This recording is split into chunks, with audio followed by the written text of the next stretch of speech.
We are counting down the minutes until the Major League Baseball trade deadline. The Red Sox making a move today as they acquire right-handed reliever Lucas Sims from the Cincinnati Reds, moving the number 29 prospect in the organization, according to most reviews.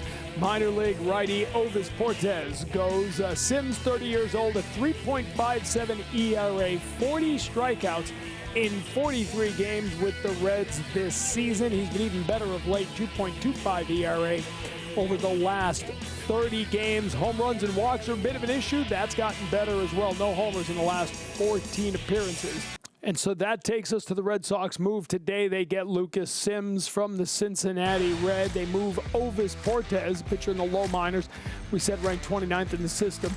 30 years old, a right-hander, has had 2 strong seasons out of the bullpen in Cincinnati, a 3.10 ERA in 67 appearances last season, 3.57 mark over 43 outings this year. Rob, he's a guy with great strikeout stuff. Over his career, he struck out about a quarter of the batters he has ever faced, but the walks and the home runs have been an issue at times. Yeah, the command is the biggest thing. That puts a red flag up for a lot of teams, but like you said, they wanted to swing and miss guy. In July, he's actually been a lot better in June when it comes to his command. It's interesting because, as JP said, we have a ton of relievers flying all over the place, and a lot of them would be great for the Red Sox. Chafin or Chargois, or, you look at Adam going back. But you just never know. And it's really, if you like a guy, like they clearly like Lucas Sims, fine, go get him. I go back a couple years. 2021, that deadline, TC, I remember sitting here with like Austin Davis and Hansel Robles. Well, both guys actually ended up being some of the best relief acquisitions at the deadline. They like them. They just have to get them to throw strikes. They're not always the biggest moves that make the biggest impact. But relievers are the best risk reward, because if you have enough of them and you can throw them out there, you never know who's going to get hot.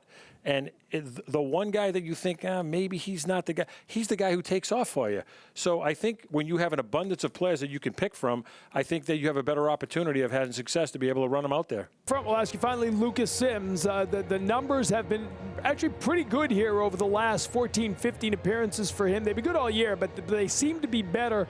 And like you mentioned, they believe that this pitching apparatus can bring the most out of pitchers that they bring into the organization. What role do you think Sims will take on with this team? Yeah, I asked Corey today, and he said, he's going to be in that mix for the late innings. So you could see him in the 7th, 8th inning and kind of some of the higher leverage situations. His fastball's been hit hard.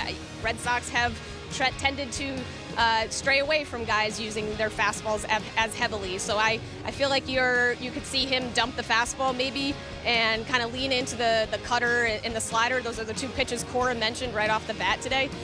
So that kind of gives you a good indication of maybe what they think they can get out of him and help him with.